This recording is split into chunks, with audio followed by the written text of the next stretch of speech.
Halo anak-anak, apa kabar kalian hari ini? Ibu guru harap kalian semua selalu dalam keadaan sehat dan tetap semangat untuk belajar. Hari ini kita akan mempelajari muatan bahasa Indonesia, tema ketiga, subtema ketiga, dengan materi perubahan wujud benda. Oke, anak-anak sudah siap untuk belajar? Iya, kita langsung masuk ke materinya ya. Perubahan wujud benda adalah perubahan yang terjadi dari sebuah wujud benda. Yang pertama, benda cair berubah menjadi benda padat atau kita sebut membeku. Contohnya adalah proses pembuatan jeli atau agar-agar. Yang kedua, benda cair berubah menjadi gas atau menguap. Contohnya adalah penguapan saat air mendidih atau saat anak-anak sedang memanaskan air. Yang ketiga, benda padat berubah menjadi benda cair atau meleleh. Contohnya adalah es batu yang mencair. Yang kedua adalah gula pasir yang larut pada minuman. Kemudian, yang keempat, benda padat menjadi gas atau menyublim. Contohnya adalah kapur barus yang berada di tempat terbuka, lama-kelamaan ukurannya akan menjadi semakin mengecil. Kemudian yang kelima, benda gas menjadi benda cair atau mengembun. Contohnya adalah uap air yang mendidih menjadi titik-titik air. Kemudian yang keenam, benda gas menjadi benda padat atau kita sebut dengan mengkristal. Contohnya adalah uap air yang berubah menjadi salju atau proses terjadinya salju. Nah, itu adalah 6 contoh dari perubahan wujud benda.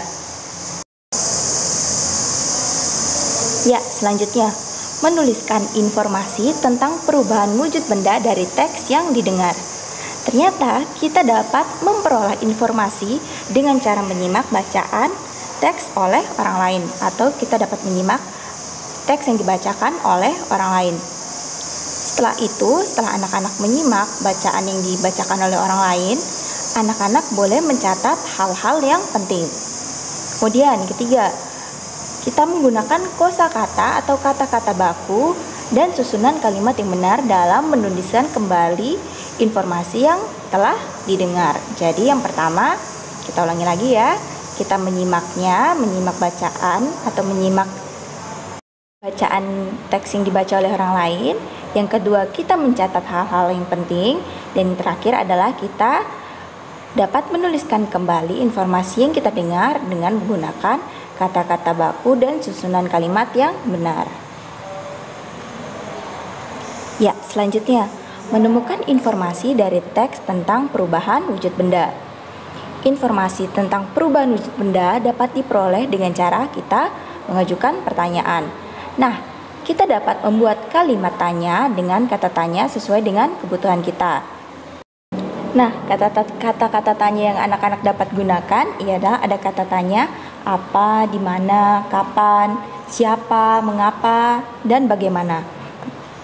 Nah, jawaban pertanyaan-pertanyaan anak-anak dapat tulis dengan susunan kalimat yang benar. Ya, selanjutnya adalah menemukan kata-kata baku dari teks tentang perubahan wujud benda.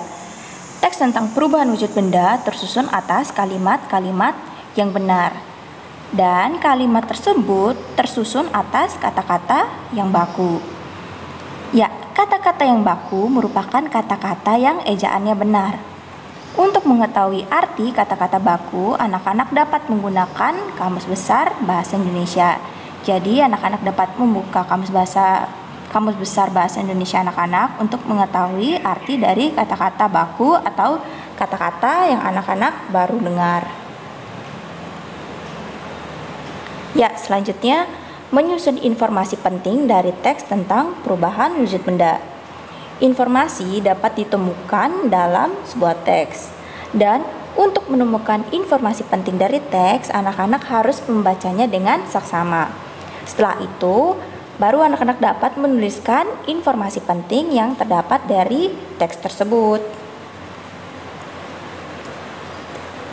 Selanjutnya adalah langkah-langkah menyusun pendapat dari teks tentang perubahan wujud benda. Kita dapat menanggapi sebuah teks dengan menuliskan pendapat kita mengenai teks tersebut. Nah, untuk menanggapi teks, kita perlu membaca atau menyimak teks tersebut terlebih dahulu. Nah, setelah kita membaca atau menyimak teks tersebut, baru kita dapat menuliskan pendapat kita berdasarkan teks yang telah kita baca atau kita simak tadi. Ya, anak-anak, nampaknya kita sudah masuk di akhir video.